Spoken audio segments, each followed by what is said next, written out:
Muitas vezes nós queremos a bênção, mas nós não queremos o abençoador. Muitas vezes nós queremos um milagre, mas nós não queremos o Messias. Famintos pela sua presença é um alerta a essa igreja. Entende? Aleluia, isso mesmo, continua com a tua mão bem alta, para que possamos te ver. Eu queria pedir para você abrir a palavra do Senhor no livro de Apocalipse.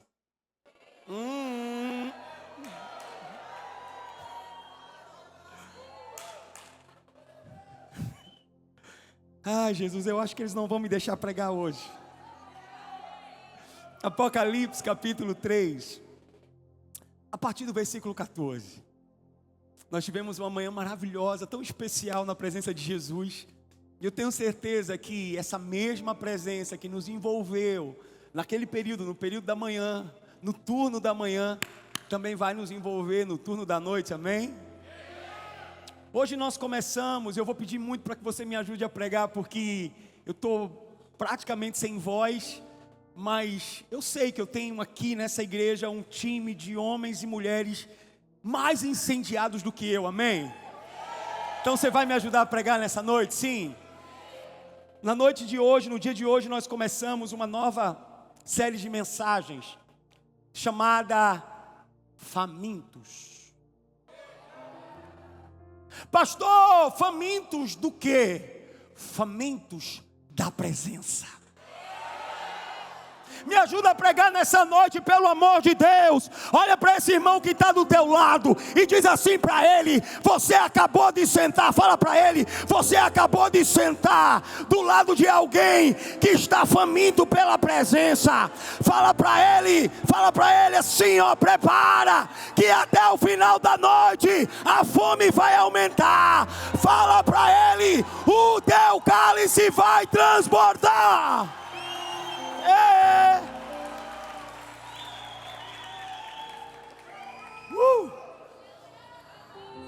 De acordo com o dicionário, calma, povo, vem.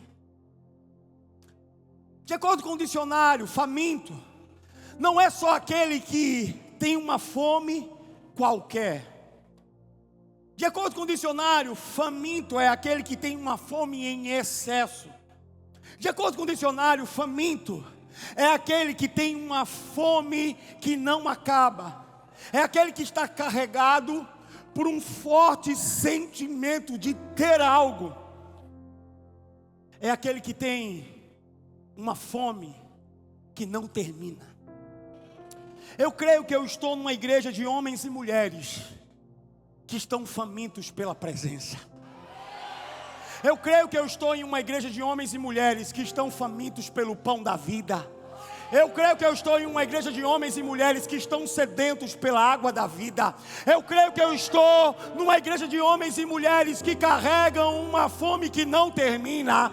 Eu creio que eu estou em uma igreja de homens e mulheres que têm fome da presença de Deus. Apocalipse capítulo 3. Assim diz a palavra: ao anjo da igreja em Laodiceia escrevo: estas são as palavras do Amém, a testemunha fiel e verdadeira, o soberano da criação de Deus. E ele continua: conheço as suas obras, sei que você não é nem frio e nem quente.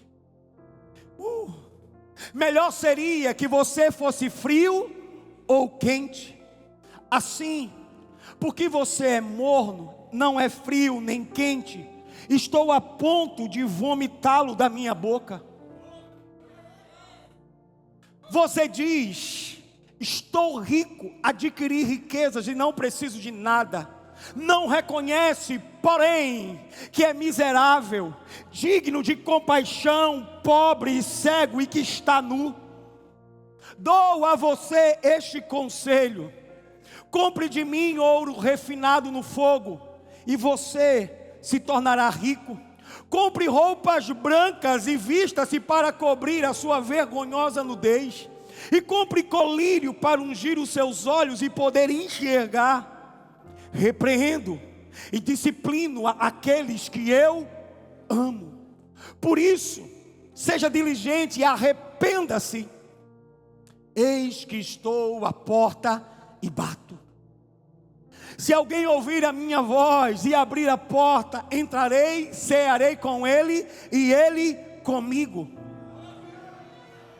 Ao vencedor darei o direito de sentar-se comigo em meu trono, assim como também venci e sentei-me junto com meu Pai no seu trono. Aquele que tem ouvidos, ouça o que o Espírito diz à igreja. Se eu fosse você, eu dava um forte aplauso ao nome do Senhor. Que palavra! Eu tenho 4 filhos. Você sabe disso. E na grande maioria das vezes, sobretudo quando eu viajo, eu sempre fico muito tentado, ao chegar, comprar e entregar vários presentinhos para os meus filhos. Não são poucas as vezes que a Liane, irmão, e eu oro para que você case com uma mulher mais crente do que você. Não são poucas as vezes que a Liane me diz que mais do que os nossos presentes, eles precisam da nossa presença. Que mais do que valorizar aquilo que as nossas mãos podem dar, eles precisam valorizar quem nós somos. A verdade é que a gente vive em uma geração que valoriza mais os presentes de Deus do que a presença de Deus. Nós vivemos em uma geração que, se tem presentes, a presença se torna até dispensável. Irmão, no nome de Jesus eu vim aqui pregar um alerta da parte do Senhor para a igreja de Cristo. Não foram poucas as vezes que o próprio Deus teve que chamar a atenção da sua igreja. Não foram poucas as vezes que o próprio Deus teve que chamar a atenção do seu povo. Porque o povo de alguma maneira perdia o apetite. De alguma forma o povo ia perdendo a fome por um alimento que você não encontra na terra, mas só encontra nos céus. De alguma maneira, desde o enredo bíblico, nós vamos observando que dia após dia, o povo de Deus vai começando a negociar, a barganhar, a trocar um alimento eterno por um alimento que perece. Não foram poucas as vezes que Deus teve que chamar a atenção do seu povo e dizer: você está trocando aquilo que é eterno por aquilo que é efêmero, por aquilo que passa. Muitas vezes nós queremos a bênção, mas nós não queremos o abençoador. Muitas vezes nós queremos um milagre, mas nós não queremos o Messias. Muitas vezes nós queremos a salvação, mas nós não queremos o Salvador. Muitas das vezes nós ansiamos pelas práticas religiosas, mas nós não queremos ter intimidade e relacionamento com Jesus. Muitas vezes nós queremos e preferimos os seus presentes, a sua presença. Famintos pela sua presença é um alerta a essa igreja. Entenda algo no nome de Jesus. O que atrai a presença do Senhor não são as nossas necessidades. O que atrai a presença do Senhor é o quão íntimo nós somos deles. Porque nesse salão, sem dúvida, todos nós temos alguma necessidade, mas não são as necessidades que provocam o Senhor, mas a nossa intimidade atrai o Senhor. Nós queremos os presentes muitas vezes, mas nós não queremos a presença. Não foram poucas as vezes que o próprio Deus teve que dizer para o seu povo: volta, porque o convite continua sendo o mesmo, volta. Mas volta não para aquilo que eu posso te dar, mas para quem eu sou. Volta não para aquilo que as minhas mãos podem oferecer, mas para quem eu sou. Volta não para as riquezas que eu posso te entregar, mas para quem eu sou. Desde o início a palavra continua sendo a mesma: me buscarão e certamente me encontrarão. Moisés, por exemplo, era um homem que tinha tanta intimidade com Deus, que a palavra vai dizer que ele se relacionava com o Senhor face a face, como quem fala com um amigo. O que atrai a presença do Senhor não são as nossas necessidades. O que atrai a presença do Senhor é o quão íntimo nós somos dele. O que atrai a presença do Senhor não são as nossas fragilidades, as nossas necessidades, aquilo que nós precisamos. O que atrai o Senhor é o quão temos de relacionamento, de proximidade com ele. Sempre foi dessa maneira, sempre foi desse jeito. O maior convite de todos os tempos continua sendo o mesmo: aproximem-se de mim, que eu me aproximarei de você. Irmão, eu posso dizer algo para você nessa noite. Um casamento e uma aliança que ela é estabelecida a partir do dinheiro, um casamento e uma aliança que é estabelecida a partir dos presentes, tende a não dar certo, tende a não durar, porque a motivação não está em quem o outro é, mas naquilo que o outro pode oferecer. Ei, a intimidade não pode florescer no campo em que a semente que foi plantada, semeada, carrega tal motivação.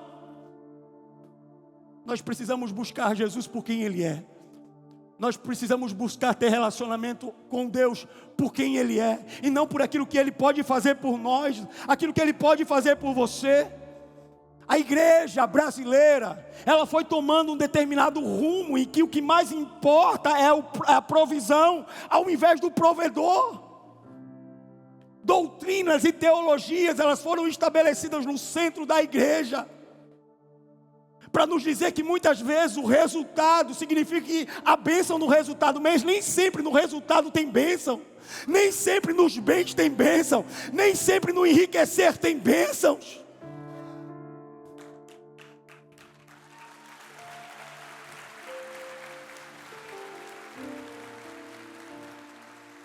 Posso te dar um conselho? Antes dos presentes, a presença. Busque a presença. Pastor, o que é que Deus quer fazer em nós? Deus quer gerar em cada um de nós o mesmo sentimento que houve em Moisés. Porque a palavra que foi liberada sobre Moisés era: ei Moisés, eu vou te entregar a terra que eu jurei dar a Abraão, eu vou entregar para você, Moisés. Ei, olha para mim, Moisés tinha uma palavra, Moisés tinha uma promessa, Moisés tinha a terra. Deus, ele olha para Moisés e diz: aquilo que eu prometi para Abraão, eu vou entregar para você. Aliás, Moisés, pode ir, pode entrar, porque se os povos inimigos tentarem lutar contra você, você terá vitória sobre eles. Moisés, e mais, eu vou colocar os anjos para te guardar. Moisés tem uma palavra, Moisés tem uma promessa, Moisés tem a terra. Sabe qual foi a resposta de Moisés? Deus, se a tua presença não for comigo, eu não dou nenhum passo. Se a tua presença não for comigo, eu não me movo. Se a tua presença não for comigo, eu não entro. Se a tua presença não for comigo, eu não tomo posse. Se a tua presença não for comigo, eu não saio por nenhum instante, porque vale mais a tua presença. Oh, bababacê. Eu creio que Deus está levantando nessa igreja homens e mulheres que vão abrir mão da terra, que vão abrir mão da promessa, que vão abrir mão dos presentes, mas que não vão abrir mão da presença. Eu creio que eu estou em uma igreja que vai almejar e desejar muito mais a presença do que os presentes. Irmão, pode faltar tudo, só não pode faltar a presença. A recompensa de Moisés não era a terra prometida, a recompensa de Moisés era a presença. Sabe qual é o maior desastre que pode acontecer comigo e com você? É conquistarmos tudo aquilo que os nossos olhos podem enxergar e ao final perdermos a presença.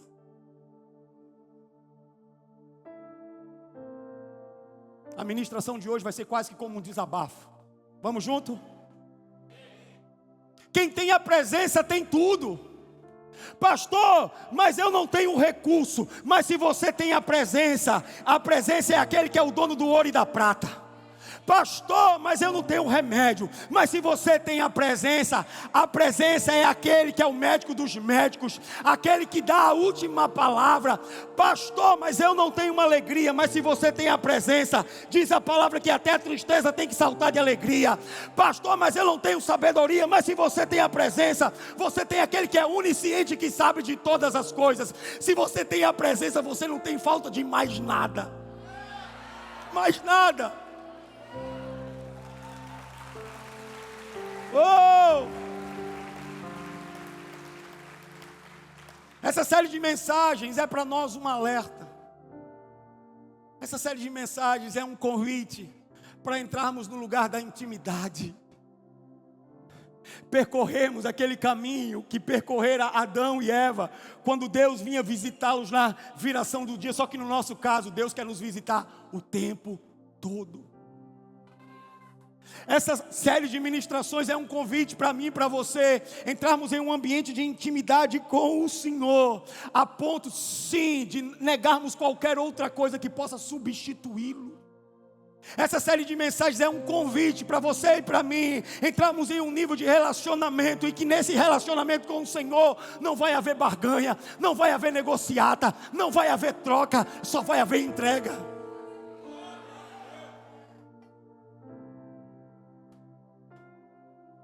Davi é um dos personagens da Bíblia que mais me inspira, que mais fala ao meu coração. Quando Davi ele peca e ele é confrontado, olha para mim, Davi não fica preocupado se vai perder o trono. Davi não fica preocupado se vai perder a coroa. Davi não fica preocupado se vai perder a posição. A única preocupação de Davi é Deus, leva tudo, só não retira de mim a tua presença. Leva tudo, Deus, mas não retira de mim o teu Santo Espírito. Alguém que é exposto à presença não consegue viver em um outro lugar que não seja no lugar da presença. Não tem como você ser exposto, entrar no Santo dos Santos e conseguir viver em um outro lugar que não seja no lugar em que o Senhor está presente. Essa série é um alerta, é um chamado, é um convite para entrarmos no secreto, nos tornarmos íntimos, mais próximos do Senhor. Davi é aquele homem que encontrou a tão procurada uma coisa só eu peço ao Senhor, e a buscarei, que eu possa habitar na casa do Senhor todos os dias, contemplar a sua beleza e meditar no seu templo. Um homem que encontrou a tão procurada uma coisa. Davi era um adorador, e como todo adorador, para ele importava a presença aos presentes. Talvez se fosse nos dias de hoje, talvez Davi ele cantaria uma canção que você conhece e que você vai me ajudar, que é mais ou menos assim: entre no quarto e feche a porta, chegou a hora de falar com Deus. Sinta a presença.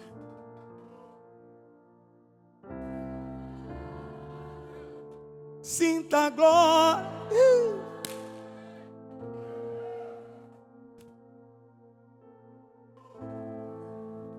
Sinta.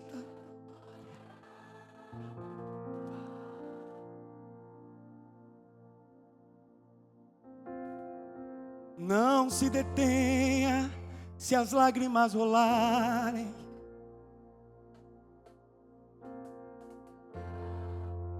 É Ele mexendo no secreto da gente.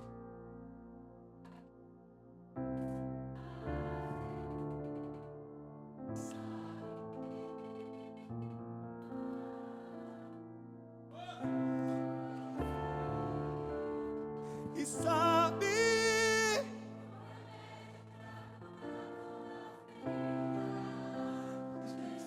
me ajuda, tua presença é o que eu mais quero.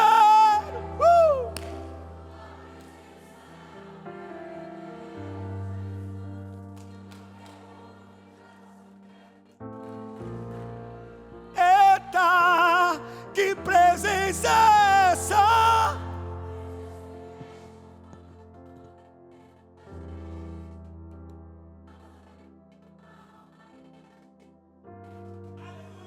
Que eu perca amigo, que eu perca dinheiro, só não posso perder tua presença, tua presença.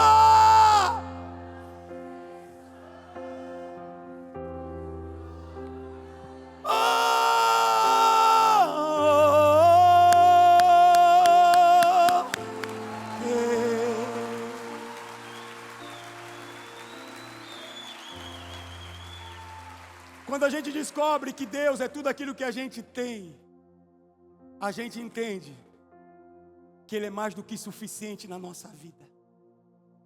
Olha para essa pessoa que está do teu lado e diz assim para ela: Ele é tudo que você precisa. Ele é tudo que você precisa. O texto que nós lemos está no livro de Apocalipse, tido como livro das revelações, escrito pelo apóstolo João. Engraçado porque o apóstolo João, quando ele escreve o livro que carrega o seu nome, ele se intitula Discípulo Amado. Se você procurar no livro de Mateus, Marcos e Lucas, você não vai encontrar esses escritores, esses autores chamando, dizendo que eram discípulos amados ou chamados de discípulos amados, não. Mas quando você pega o livro de João, você observa João fazendo essa afirmação, essa ratificação: discípulo amado. Pastor, por que você entrou por esse caminho? Porque João foi aquele que recebeu algumas revelações, as revelações que estão contidas no livro de Apocalipse. E o que é que isso significa, pastor? Que existem revelações que Deus só pode compartilhar com aquele que sabe quem é. João, ele não tem dúvidas de que ele é um discípulo amado, ele tem convicção que ele é um discípulo amado. E porque sabe que ele é um discípulo amado, ele recebe revelações que outros não receberam. Irmão, no nome de Jesus, ele tinha outros discípulos. Na verdade, Jesus, ele tinha 12 discípulos, mas dentre esses 12 discípulos, haviam 3 discípulos que eram mais íntimos de Jesus, que eram mais próximos de Jesus. Você vai observar, por exemplo, na palavra, que quando Jesus está lá no Monte da Transfiguração, quem é que está com Jesus lá no Monte da Transfiguração? Pedro, Tiago e João. Quando, por exemplo, Jesus está no Getsêmani, a palavra vai dizer que a sua alma está inquieta. Quem é que está junto com ele? Pedro, Tiago e João. Quando Jesus, por exemplo, entra na casa de Jairo para curar sua filha, quem é que entra com ele? Pedro, Tiago e João. Pergunta: por que as revelações contidas no livro de Apocalipse não foram entregues a Pedro? Já que Pedro foi aquele que teve a revelação direta do Pai, em que Jesus era o Filho do Deus vivo. Por quê? Por que não Pedro, ou por que não um outro discípulo? Por que João? Porque existem revelações que Deus só compartilha com aqueles que mais se aproximam dele.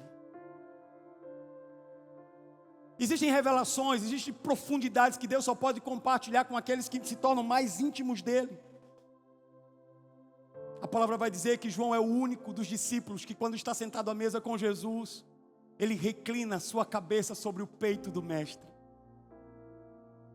Esse ato, essa coragem, essa destreza da parte de João é a demonstração de um discípulo que quer mais, que quer ir além.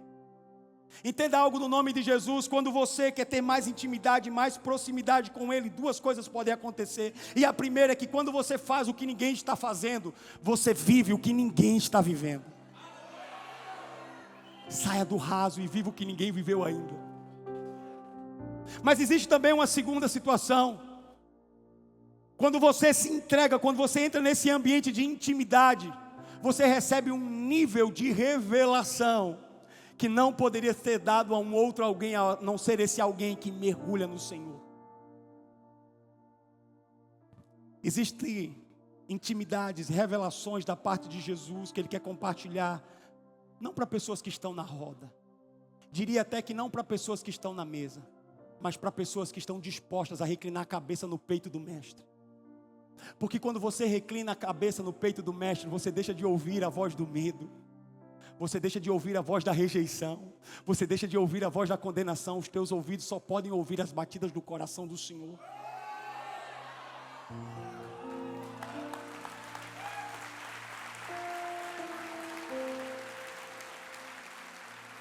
Eu vim pregar para gente que não se satisfaz em ficar na roda. Eu vim pregar para gente que não se satisfaz até mesmo em sentar na mesa. Eu vim pregar para gente que está disposto a reclinar a cabeça sobre o peito do mestre. Eu vim pregar para gente que vai ser intencional na sua busca. Eu vim pregar para gente que não vai mais aceitar o raso. Eu vim pregar para gente que está com apetite e com sede e com fome da presença. Lagoinha Canoas, prepare-se para viver uma estação de fome e de sede pela presença. Você vai ter sede e fome pela presença e vai experimentar o que nenhum outro homem jamais experimentou.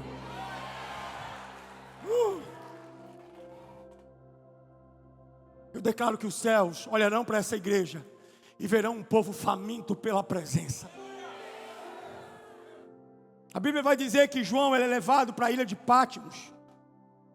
A ilha de Patmos está longe de ser um resort. A ilha de Patmos, na verdade, ela é uma prisão. Todos os outros discípulos já tinham morrido, já tinham sido assassinados. Alguns tinham sido decapitados, outros tinham sido apedrejados até a morte, outro crucificado de cabeça para baixo. João, ele é o último. E o imperador romano, movido por um forte sentimento, diz: ele é o último, ele está velho, vamos jogá-lo numa prisão, vamos lançá-lo numa ilha. Vamos tentar parar a voz que ecoa dele, vamos tentar silenciar a voz da verdade. Vamos tentar calar a voz do evangelho. Vamos jogar esse velho lá na ilha de Patmos para ser preso, para ser calado, para ser silenciado. O que o imperador romano não sabia é que João poderia estar preso do lado de fora, mas do lado de dentro, o espírito estava livre.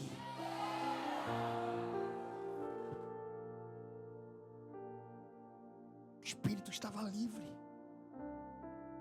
Irmão, a primeira vez que a igreja primitiva foi perseguida, se deu a partir de Atos capítulo 2. Que foi quando o Espírito desceu sobre a igreja. Quando o Espírito desceu sobre a igreja começou a ser perseguida. Quando o fogo desceu sobre a igreja, diz a palavra que a igreja começou a ser perseguida. Pastor, o que isso significa? Significa que diante da perseguição que você está sofrendo na tua casa, significa que diante da perseguição que você está sofrendo no teu trabalho, você tem duas opções. Você se vitimiza, você vai para o lugar da autocomiseração, você diz: ninguém me ama, ninguém me quer, não tem mais jeito. Ou você entende que se há perseguição, é porque você está cheio do fogo. Se há perseguição, é porque você está incendiado. Se há perseguição, é porque você está tomado. E ei, está perseguindo, vai crescer. Se estão te perseguindo, você vai crescer.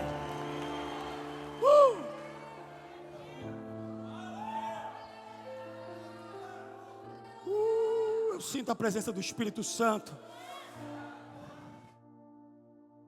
Quanto mais o Império Romano perseguia, mais o Evangelho crescia. Quanto mais te persegue, mais você cresce. Quanto mais te persegue, mais você cresce. Quanto mais tentam te silenciar, mais vão ter que escutar a voz que ecoa de dentro de você.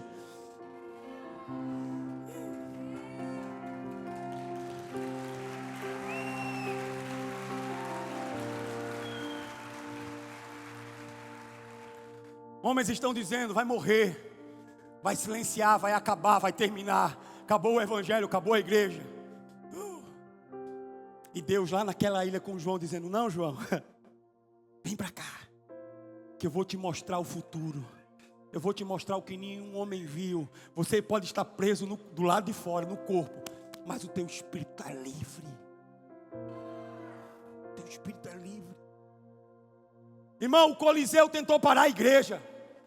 O Império Romano tentou parar a igreja. A mídia tentou parar a igreja. Até mesmo a pandemia tentou parar a igreja. Mas deixa eu te dar uma boa notícia nessa noite: a igreja continua viva e continua de pé, porque a igreja tem dono, a igreja tem dono, a igreja tem dono, e o dono da igreja não é pastor, o dono da igreja não é placa, o dono da igreja não é líder, o dono da igreja carrega o nome que está acima de todo nome, e que todo nome há de se ajoelhar e há de confessar. O dono da igreja se chama Jesus, Jesus, Jesus. Oh! Fala para esse crente que está do teu lado: cuidado, porque a igreja tem dono. Fala para esse crente: cuidado ao falar mal da noiva, porque a noiva tem um noivo. Cuidado por falar mal do corpo, porque o corpo tem um cabeça. Cuidado ao falar mal da obra, porque o dono da obra é zeloso pela obra que é dele.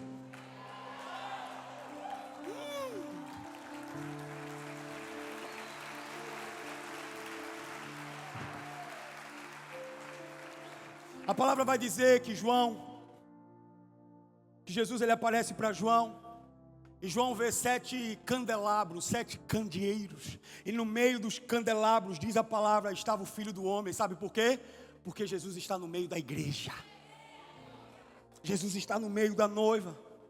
Talvez você não saiba disso, mas cada candelabro representa uma igreja.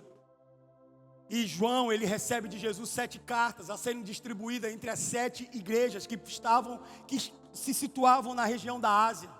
Era a igreja de Esmirna, era a igreja de Éfeso, era a igreja de Pérgamo, me ajuda, era a igreja de Sardes, era a igreja de Tiatira, era a igreja de Filadélfia e também a igreja de Laodiceia. 7 igrejas reunidas na região da Ásia.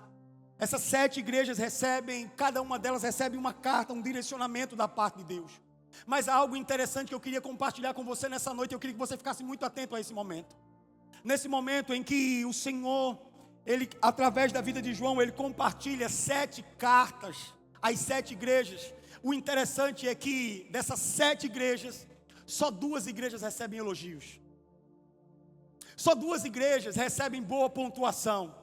Das 7 igrejas, só 2 igrejas recebem bons comentários da parte de Jesus. Porque tem uma igreja que é a igreja de Esmirna, e essa igreja ela diz que ela é pobre. Então Jesus olha para essa igreja, a igreja de Esmirna, e diz assim para ela: você se diz ser pobre, eu conheço as tuas tribulações, mas para mim você é rica. Jesus ele olha para a igreja de Filadélfia e ele diz assim: você se diz ser fraca, mas eu abro uma porta diante de você, e a porta que eu abro ninguém fecha, e a porta que eu fecho ninguém abre. Jesus ele diz para a igreja que diz que é fraca, Jesus olha para aquela igreja e diz: você é forte. Para a igreja que diz que é pobre, Jesus olha para aquela igreja e diz: para mim você é rica. Para a igreja de Laodiceia só existem correções. Dessas 7 igrejas, olha para mim, 2 igrejas recebem só elogios. 4 igrejas recebem elogios, mas também recebem correções. Mas só a igreja de Laodiceia recebe correções da parte do Senhor. Só a igreja de Laodiceia, Deus vai dizer: você é rica, mas para mim você é pobre, cega, nu e miserável. Pastor, o que é isso? Homens dão opiniões, Jesus dá diagnóstico. Posso começar a pregar? Vocês se veem de um jeito, mas eu os vejo de um outro. Vocês veem a aparência, mas eu avalio o coração. Irmão, não adianta ser rico na terra, conhecido na terra, se nos céus você é desconhecido e pobre de espírito.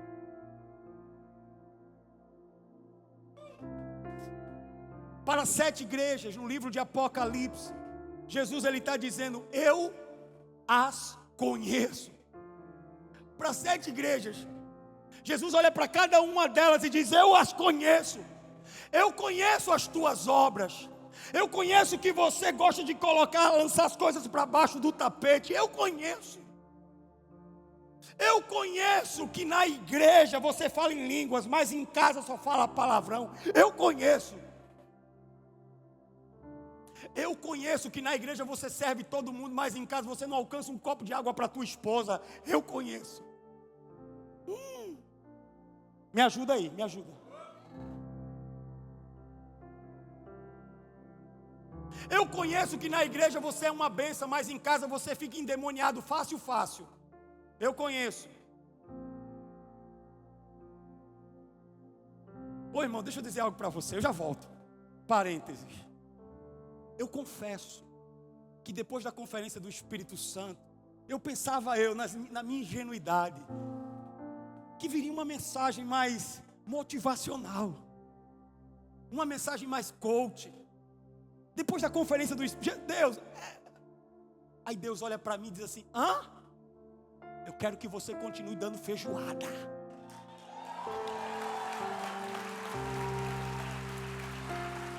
Porque eu quero esticar o meu povo. Para aquilo que eu quero fazer no meio deles, eles têm que ser esticados ainda mais.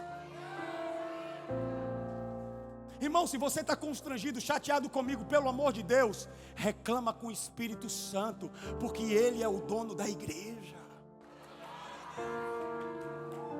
Fecha parênteses, vem comigo. Jesus está dizendo: eu conheço. Dos homens, você até esconde. Ai, gente, oh Deus. A esposa, você até esconde. Do chefe, você até esconde. Do líder, você até esconde. Mas de mim você não pode esconder nada. Eu conheço. Eu conheço. Jesus está dizendo: ei, eu conheço a tua vida dupla. A pandemia terminou e você continua de máscara. Eu conheço. Não olha para a pessoa que está do teu lado.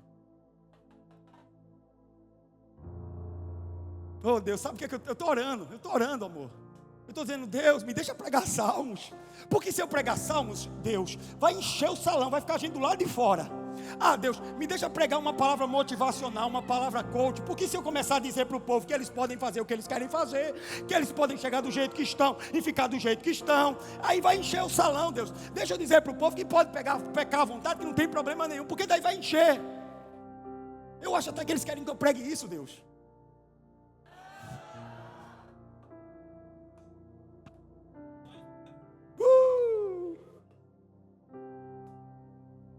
Irmão, tem pessoas que se adaptam ao lugar. Você levanta a mão para adorar, ela levanta a mão para adorar do teu lado e adora melhor do que você. Mas é só uma imagem. Deixa eu dizer algo para você, porque, irmão, você me vê pregando aqui, sentado nessa cadeira confortável, lugar maravilhoso. Você deve pensar: nossa, é uma bênção. Irmão, pelo amor de Deus, você já me viu no 0800, no 011? Você já me viu atendendo a telefonista da Claro? Você já me viu nervoso? Só quem pode atestar que eu sou uma bênção é a minha esposa.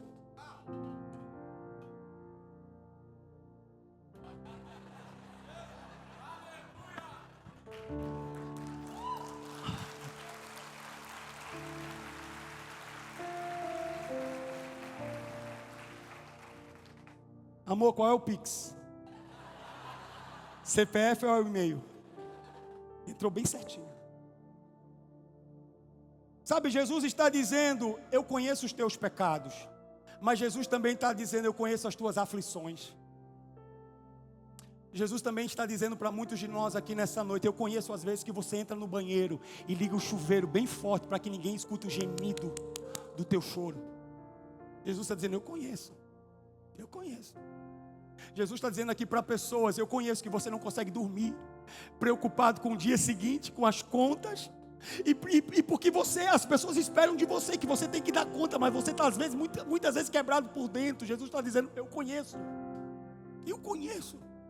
Jesus está dizendo: eu conheço os teus medos, eu conheço as tuas dores, eu conheço as tuas aflições, eu conheço. Eu conheço. Para duas igrejas, Jesus falou que na sua fraqueza ela era forte, na sua pobreza ela era rica. Mas para uma igreja que se achava rica, Jesus olha para ela e diz: você é pobre, cega, nu e miserável. Pobre, cega, nu e miserável. Pastor, por que não teve elogios para Laodiceia? O problema de Laodiceia era um problema moral. Por que não teve elogio para Laodiceia? Já que teve elogio para todas as outras, menos para ela. O problema de Laodiceia era moral, era ético. O problema de Laodiceia era doutrina, heresia? Não. O problema de Laodiceia é que ela não era nem quente, nem fria. Ela era morna. Não era um problema doutrinário, teológico. Não era uma heresia, não era um problema moral. É porque ela não era nem quente, nem fria. Ela era morna. Jesus está dizendo: eu conheço as tuas obras e sei que você não é nem frio e nem quente. Você é morno. Irmão, muitas vezes nós estamos vivendo uma mordidão espiritual e nem nos damos conta. Nós não somos nem frio nem quente. E olha só, nós não temos coragem. Nós não temos coragem de negar Jesus, mas também nós não temos coragem de renunciar o pecado. Nós não temos coragem de abandonar o Evangelho, mas também nós não temos coragem de nos lançar no mundo. Nós não temos coragem. Não é nem frio e nem quente. Vive lá e vive cá. Posso pregar? O morno, ele vem para a igreja só para aliviar a consciência. O morno, ele vem para a igreja só para bater cartão. O morno, ele vem para a igreja só para receber uma palavra motivacional empolgante. Que pena que hoje não tem.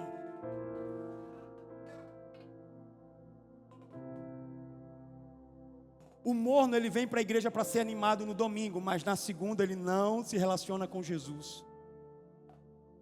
O morno tem até camisa de voluntário, o morno até serve, mas o morno deixou de entender do porquê serve e para quem serve. O morno queimava por servir, incendiava por servir, o coração em brasas por servir. Hoje, o morno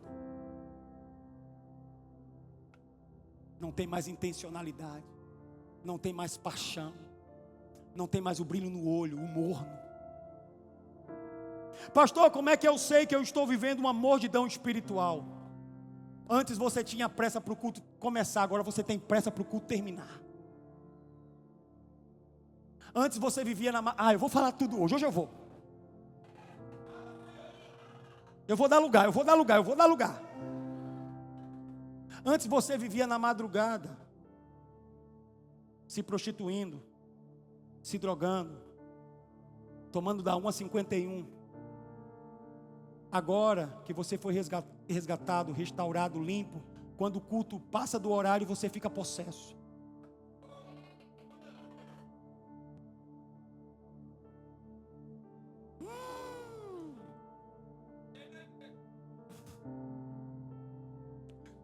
O céu se chama eternidade.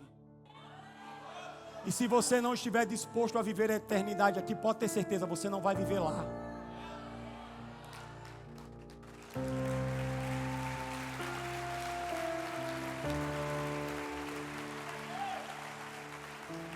Jesus, ele não quer uma igreja morna. Jesus, ele não vem buscar uma igreja fria. Jesus vem buscar uma igreja com fome. Jesus vem buscar uma noiva com sede. Jesus vem buscar uma noiva que quer ter proximidade com Ele. Jesus vem buscar uma igreja que quer ter intimidade com Ele. Jesus que vem buscar uma igreja que não quer só água nos artelhos, uma igreja que quer mergulhar em águas profundas. Jesus não vem buscar uma igreja rasa. Jesus vem buscar uma igreja que quer se derramar, que quer se entregar. Jesus não vem buscar uma noiva morna.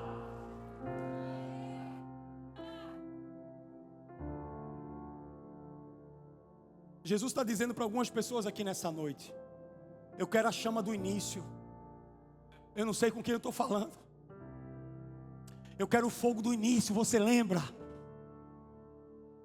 Jesus está dizendo para algumas pessoas aqui nessa noite: eu quero aquela entrega, a entrega do início.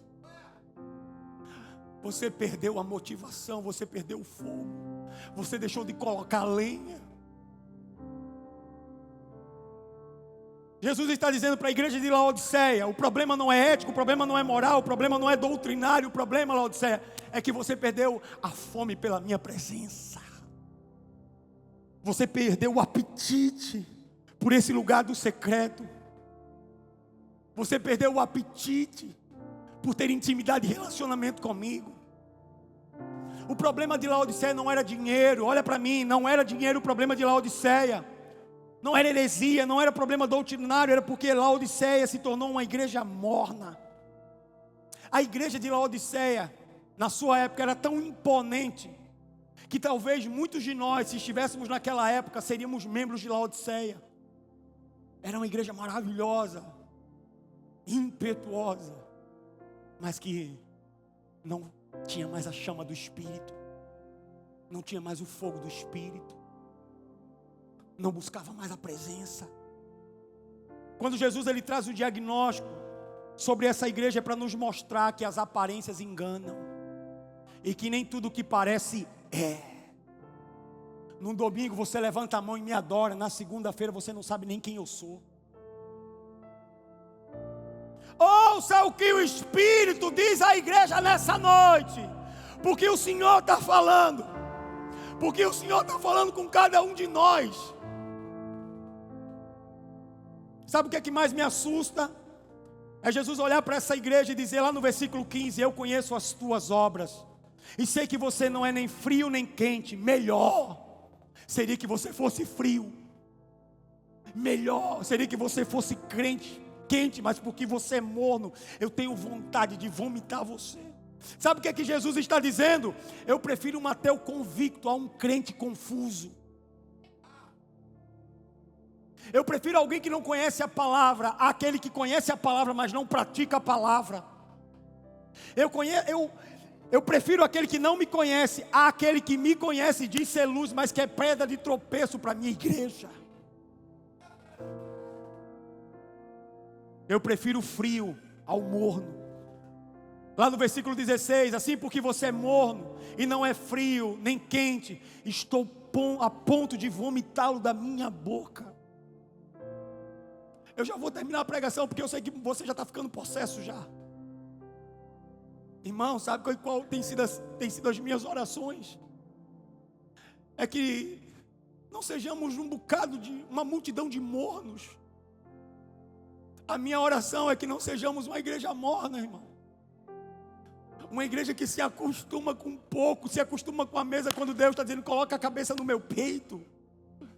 Sabe, eu tenho realmente refletido muito sobre isso nesses dias. Eu não quero ser só uma pessoa, pelo amor de Deus, que ouve falar de avivamento. Eu vou viver um avivamento. Os meus olhos vão ver um avivamento. Eu não só vou ver aquilo que Jesus fazia através da vida dos apóstolos. Eu vou viver. Eu vou viver essa realidade. Eu não quero ser morno, irmão. Eu estou cansado. Eu estou cansado de ser um pastor qualquer, cansado de ser um homem morno, cansado de chegar no culto e dizer: nós vamos cantar 4 músicas, eu vou subir, eu vou orar, vai ter um news, vai ter dízimo, vai ter palavra e vai ter apelo. Eu estou cansado do padrão, eu estou cansado da liturgia.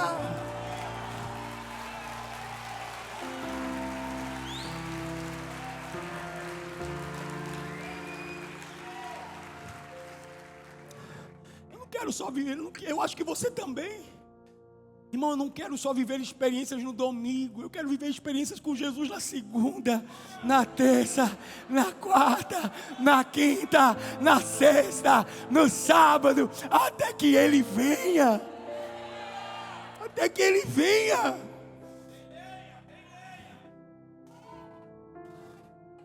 Cansei de ser um pastor comum, um crente comum. Às vezes a gente tem a oportunidade de conversar com algumas pessoas, alguns líderes, e meu Deus, cadê o fogo? Cadê a chama? Cadê o choro? Jesus está dizendo para essa igreja: a vontade que eu tenho de vomitar você. Você me causa náuseas. Eu tenho vontade, eu estou enjoado com você. Eu oro para que não sejamos uma igreja que causa náuseas em Jesus. Eu oro para que sejamos uma igreja que alegra o coração do nosso Pai, que tira sorriso do seu rosto. Eu posso continuar pregando? Pastor, por que Jesus vai falar de temperatura para essa igreja? Foca, atenção. Laodiceia ficava na região da Ásia. E aproximadamente 9 quilômetros de Laodiceia havia uma cidade chamada Hierápolis. E essa cidade Hierápolis, diz a palavra, que possuía fontes de águas quentes, águas termais. Do outro lado de Laodiceia havia a cidade de Colosso, que ficava aproximadamente 8 quilômetros de Colosso, e que nela haviam fontes de águas frias. Historiadores vão dizer que nas portas de Colosso haviam frases do tipo: águas de refrigério. Laodiceia não tinha uma fonte de água. Aliás, Laodiceia ela era abastecida através de aquedutos subterrâneos. Essas águas, porque Laodiceia não tinha fonte, as águas vinham de outros lugares para Laodiceia. E quando essas águas chegavam em Laodiceia, essas águas chegavam mornas e sujas. Os visitantes que iam visitar aquela cidade, ao beberem daquela água, diz os historiadores que eles vomitavam, eles tinham náuseas, porque a água era morna e suja. Jesus ele entra dentro desse contexto geográfico da cidade para apresentar a realidade espiritual daquela igreja. Água morna não serve para nada. Água morna não serve para beber. Laodiceia, você tem recebido águas, mas as águas que você tem recebido são águas mornas, e você tem se tornado a água que você recebe. Jesus chega ao ponto de dizer, utilizando a realidade daquela igreja, utilizando o ambiente daquela igreja: Laodiceia, compra de mim ouro puro, refinado pelo fogo. Laodiceia, compra de mim vestes brancas para tapar a tua vergonhosa nudez. Laodiceia, compra de mim colírio para ungir os teus olhos. Talvez você não saiba disso, eu já estou quase terminando, mas você precisa entender o contexto histórico disso aqui, para você compreender o que Jesus quer dizer ao trazer essas afirmações, essas ilustrações. Em Laodiceia, na época de Laodiceia, no lugar em que ela estava situada, ela tinha o maior centro bancário da Ásia. O ouro saía de Laodiceia e era distribuído em toda a região. Talvez você não saiba disso, mas em Laodiceia havia o maior centro têxtil da época. Era de Laodiceia que saía a lã para toda a Ásia. Talvez você não saiba disso, mas em Laodiceia havia o maior centro medicinal, oftalmológico, se encontrava em Laodiceia. É para essa igreja, é dentro desse contexto, é dentro desse cenário que Jesus está fazendo um alerta. Jesus entra dentro desse contexto e diz: Laodiceia, vem e compra de mim, porque eu vou mostrar para você o que verdadeiramente tem valor. Laodiceia, não adianta você ter vestes finas, mas elas estarem sujas. Laodiceia, não adianta você ter colírio para curar os olhos, mas está com a alma em frangalhos. Olha o raio-x dessa igreja, versículo 17. Você diz: estou rico, adquiri riquezas e não preciso de nada. Não reconhece, porém, que é miserável, digno de compaixão, pobre e cega, e que está nu. Laodiceia era uma igreja soberba. Laodiceia era uma igreja autossuficiente, amante de si mesma. Talvez você não saiba disso, mas eu vou falar. 46 anos depois da morte de Cristo, houve um terremoto naquela região. Colosso, bem como Hierápolis, foram destruídas, assim como Laodiceia. Ambas pediram ajuda ao império. Laodiceia disse: não, nós nos bastamos. Era uma igreja autossuficiente, era uma cidade autossuficiente, que não queria depender de ninguém, depender de nada. Qual é o problema de Laodiceia? Não é dinheiro. Porque Laodiceia tinha dinheiro. O problema foi quando o dinheiro passou a ser a força dessa igreja. Passou a ser a força dessa igreja. O problema foi quando o dinheiro saiu do bolso e começou a entrar no coração dessa igreja. E deixa eu dizer algo para você, eu já estou terminando. Dinheiro não é problema. Dinheiro não é maldição. Desde que ele não seja o Senhor da nossa vida. Irmão, eu estou pregando nessa noite, e recebe se você quiser, para gente que vai enriquecer. Não tem problema. Eu estou pregando para gente que vai prosperar. Eu estou pregando para gente que vai adquirir bens. Não tem problema nenhum. Eu estou pregando para gente que quando receber todos os presentes que Deus certamente vai derramar, vai se levantar e vai dizer: foi Deus que me deu. Foi Deus que me deu.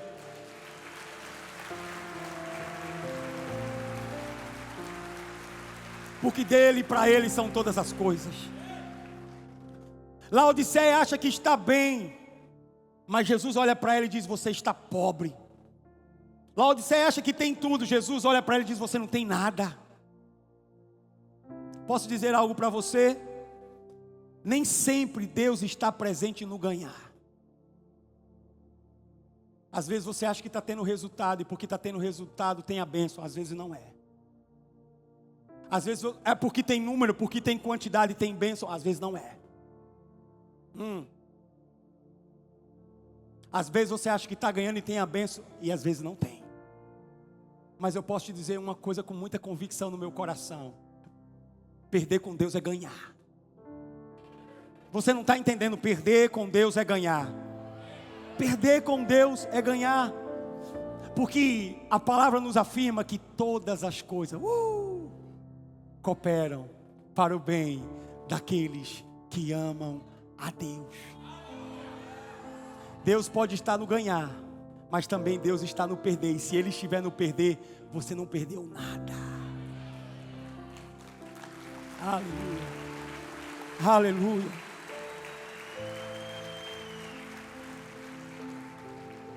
Quando eu perco com Deus, eu estou ganhando. Eu não sei se você sabe disso, e eu já estou terminando o louvor, pode subir. É nos países mais desenvolvidos, onde há maior concentração de valores, onde há mais de milionários, bilhardários, que há o maior índice de suicídio. Porque esses homens, eles compram tudo aquilo que os seus olhos podem ver. Mas ao comprarem tudo aquilo que os seus olhos podem ver, eles se observam e eles se encontram numa situação em que há um vazio tão grande dentro deles do tamanho de Deus. Você não pode comprar a presença com dinheiro. Você não pode comprar a presença com bens.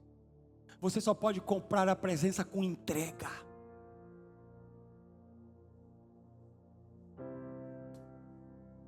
Deus está pedindo para me dizer para pessoas nessa noite aqui: tenha fome pela presença mais do que pelos presentes. Talvez você veio de uma realidade teológica e doutrinária, que o que era engrandecido era aquilo que fluía das mãos do Senhor. Mas você precisa entender: o que mais importa é Ele. Ele é o que mais importa. Porque você com Ele é maioria. Você com Ele nunca andará só. Você com Ele nunca sentirá vazio.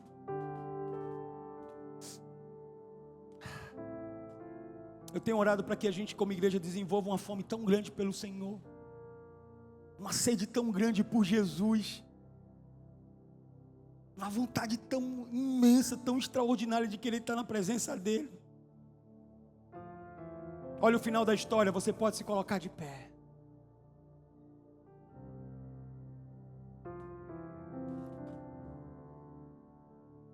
Versículo 18, Jesus, Ele está dando uma orientação para aquela igreja. E Ele diz: dou este conselho, compre de mim ouro refinado no fogo, e você se tornará rico. Compre roupas brancas e vista-se para cobrir a sua vergonhosa nudez. Compre colírio para ungir os seus olhos e poder enxergar. Jesus está apresentando para aquela igreja que Ele é a verdadeira fonte. E Ele está dizendo: compre de mim. Pastor, mas quanto é que eu vou ter que pagar? Você não vai ter que pagar nada. Porque há 2000 anos atrás Ele pagou um alto preço naquela cruz por você. Está à sua disposição. Há 2000 anos atrás o véu foi rasgado e agora você pode entrar no Santo dos Santos. Você pode ter intimidade, você pode ter relacionamento, você pode ser um com Ele, você pode ter comunhão com Ele.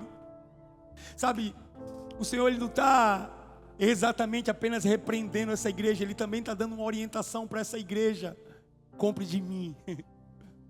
Compre de mim. Compre de mim. E por fim Ele termina dizendo: eis que estou à porta e bato. Se alguém ouvir a minha voz, abrir a porta, eu entrarei, eu cearei com ele e ele comigo. Jesus está assim na porta da nossa casa, da nossa vida.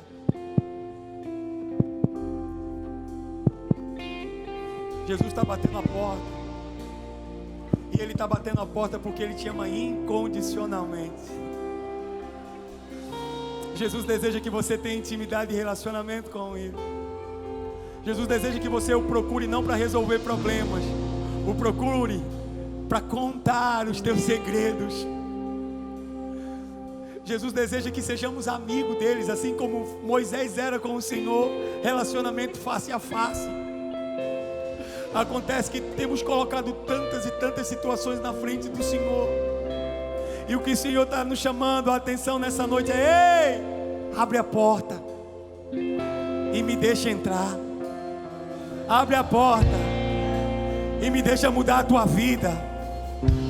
Abre a porta e me deixa te apresentar verdadeiramente quem eu sou. Abre a porta e me deixa te chamar para esse lugar do secreto. Abre a porta e vem comigo para o lugar da intimidade. Abre a porta. No reino de Deus, ou você está apagando fogo, ou você está acendendo fogo. Acontece que para acender o fogo, você vai ter que colocar lenha. Você vai ter que colocar lenha. E eu estou em uma igreja de homens e mulheres que estão colocando lenha. Você está colocando lenha. Você está colocando lenha.